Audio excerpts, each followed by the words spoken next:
the user responsible for the content of the final product. Video games are becoming one big business. In fact, probably a bigger business than all of Hollywood put together. I am fascinated by the merging, to a great extent, of video games and movies. The Matrix especially, what's kind of interesting about the whole thing is that there's a ton of backstory in the games of the Matrix. In other words, they really interact with the movie.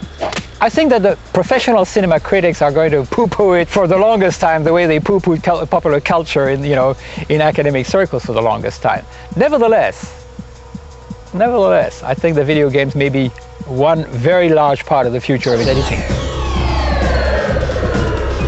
It was reported that Japanese children, some, not all, thank goodness, were taken by seizures, epileptic seizures, after being beamed a stroboscopic effect coming from the Pokemon film.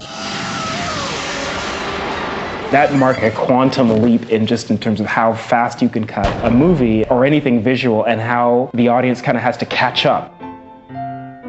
Our responsiveness to editing is an interesting psychological and physiological phenomenon. It does appear, if not to be evolutionary, at least something that develops slowly. We're not aware of that process because, especially now when, the kids have grown up on editing. But if you think back to the early part of the 20th century, there was some kind of a learning curve involved in understanding that those shifts in location were